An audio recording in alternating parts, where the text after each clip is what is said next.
It was early evening when Karen, true to form, tried her next stunt. She had called the cops after I denied her access to my ranch pool, claiming it was a community right for HOA members. What she didn't realize was that I had cameras installed, a legal team on standby, and a detailed record of property boundaries that made her claims laughably baseless. She had triggered more than just a confrontation. She had unknowingly set herself up for legal exposure. From my security office, I watched Karen approach the pool area, her phone pressed to her ear as she dialed 911. She was flustered, waving her arms and shouting about denying public access and illegal closure of shared facilities. Neighbors gathered, curious to see the drama unfold. Karen was under the impression that calling the cops would force me to allow her and other HOA members access to a private amenity on my property. I activated the property PA system, addressing her calmly yet firmly. "Karen, you are trespassing and harassing private property. The pool is not a community amenity and is under my exclusive control. Leave immediately or legal action will be taken."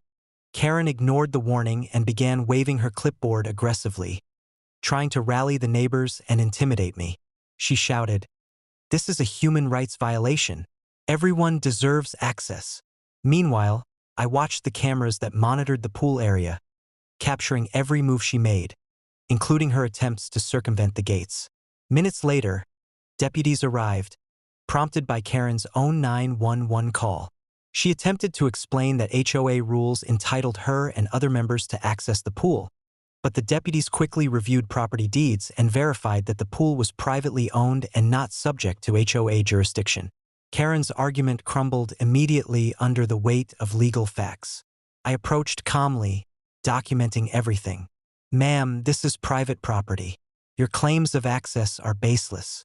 You are trespassing and making false reports to law enforcement. Any further attempts will result in immediate legal action."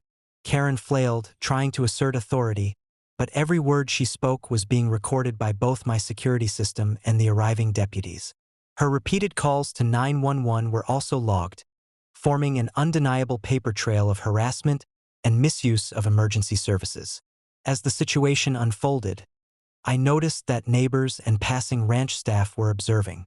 Karen's public humiliation was evident, her confident facade crumbling as she realized she had no legal authority, no community support, and no ability to enforce her demands. By the time the deputies escorted Karen off the property, my pool area was secure, and her trespassing was thoroughly documented. The HOA board was notified, and her privileges were permanently revoked. This incident not only reinforced property boundaries but also established a detailed legal record of her harassment, creating a strong deterrent against future attempts to overreach. Karen had believed that calling the cops would force me to give her access to my private pool. Instead, she had triggered law enforcement documentation, public embarrassment, and permanent revocation of HOA privileges.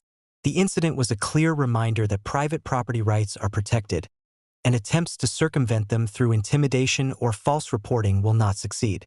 Karen had thought denying HOA access to my pool would provoke compliance. Instead, she faced humiliation, legal consequences, and permanent loss of HOA privileges, all while my property remained fully protected. Karen tried to enforce HOA rules over private property. Instead, she learned firsthand that rogue HOA members cannot interfere with private property without facing serious legal and personal consequences.